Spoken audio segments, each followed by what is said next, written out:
During the 1983-84 NBA playoffs, the Phoenix Suns would go on a surprise run all the way to the Western Conference Finals. This season was flooded by injuries, a fine home court record, a bad road record, and an infamous trade. This is Phoenix Suns Stories. Hey there guys, my name is Brandon aka Suns Geek, and if it has to deal with the Phoenix Suns, I'm going to make a video about it. During the 1983 NBA draft, Jerry Colangelo pulled the trigger on a risky trade based off need at the time, in which he traded future Hall of Famer Dennis Johnson, the first round pick in the 1983 draft, 21st overall, for the Boston Celtics power forward center Rick Robey. Now, the reason for this trade was because in 1982-83, the Phoenix Suns won 53 games, but they had a small reputation for being weak in the playoffs, and quote, everyone agreed the Suns needed to make a trade to beef up the front lines. And then once the trade was made, unfortunately, everyone agreed it shouldn't have been made. Ouch. It also was known that Dennis Johnson, as talented as he was quote, a maverick, and spoke his mind a lot. So there was definitely challenges and some kind of tension between Dennis Johnson and the Phoenix Suns organization. Now, I do agree with Jerry Colangelo on this, and he said, and I quote, "There is a premium on size in this league. When you have the opportunity to get size and strength, you do it." The Suns indeed did beef up their front line, in which it looked like this. Playing alongside forwards Maurice Lucas and Larry Nance was centers Alvin Adams, James Edwards, and now Rick Robey. It was one of the tallest front lines in the league. However, Rick Robey was injury prone and only played in 111 games with the Phoenix Suns during 3 seasons. And honestly, I feel bad for this guy. If Rick Robey would have had a better career, this trade wouldn't have been so infamous.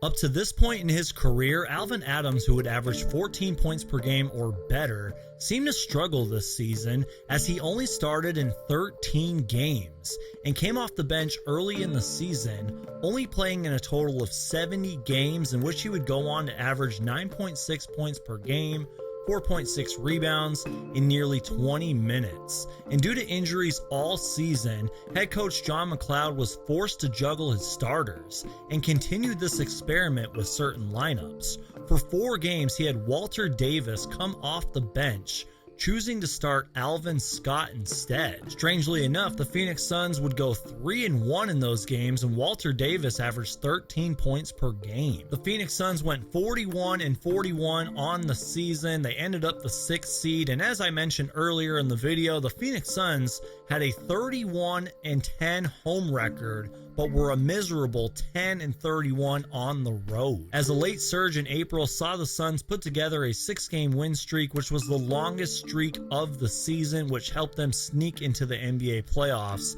as the 6th seed. In the first round of the NBA playoffs, the Phoenix Suns ended up upsetting the Portland Trail Blazers in a hard-fought 5 games, in which in Game 5, in a 117-105 victory, Walter Davis had 29 points and 10 assists, Mo Lucas added 19 points and 12 rebounds, and all the Suns starters scored at least 14 points. In the second round of the NBA playoffs versus the Utah Jazz had the NBA's leading scorer Adrian Dantley, who was averaging 30 points per game on an incredible 55% shooting. He was named to the league's All-NBA second team and was an All-Star Game starter. He also came in 7th in the MVP voting. He was one of the most dominant scorers who never gets talked about, kind of like Walter Davis. The Phoenix Suns would take a 2-1 series lead, then win an exciting game in overtime, all because of Walter Davis hitting one of the best Phoenix Suns shots that many of us have never seen. The Phoenix Suns would close out the series in Phoenix and win 4-2. Walter Davis scored 24.7 points per game in this series and also added 2.7 steals per game.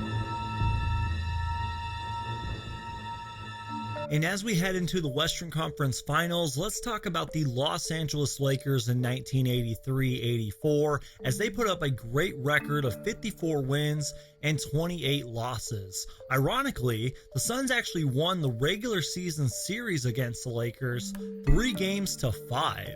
However, the Lakers had been to the NBA Finals 3 times in the past 4 years, and the Lakers had some of the best and memorable players on the team's roster in NBA history. And with that being said, the Phoenix Suns would nearly go on to get swept in the Western Conference Finals.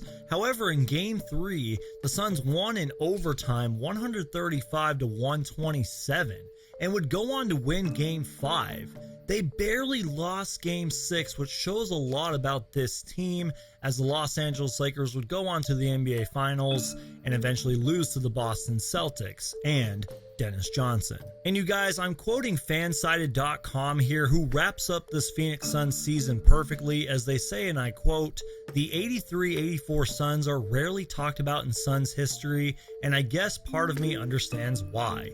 They were overachievers that year. They weren't sexy. They were bruisers. Yes, they were unexpected underdogs in the playoffs, and everyone loves a Cinderella story. But with so many other high expectations and high-performing teams in their history, this team gets lost in the shuffle," close quote. And that is a perfect summary of the 1983-84 Phoenix Suns. I couldn't have put it into better words myself. You guys, I want to give credit where credit is due. If you guys want to read a full-on journal and listen to a podcast all about this Cinderella Suns team, you can go to brightsideofthesun.com. I'll leave the links down below in the description of all of my sources. All the photo and video and music credits are down below in the description. And also shout out to my good buddy Peter, aka Giant Slim, who helped motivate this video. Thank you guys so much for watching a brand new episode of Phoenix Suns Stories. My name is Brandon, aka Suns Geek, and if it has to deal with the Phoenix Suns, I'm going to make a video about it. I hope you guys are all safe and well. Valley Boys, stand up. Hey guys, thanks so much for watching my content. If you guys made it this far into the video, leave the comment Phoenix Suns Stories. And what I think is so interesting about this Phoenix Suns story is that as much as I know about the Phoenix Suns and their history, this was one of the seasons and stories that I honestly didn't know. And I think it makes it that much more interesting. So thank you guys so much for watching. Make sure to subscribe. And as always, I'll see you guys next time. Valley Boys, stand up.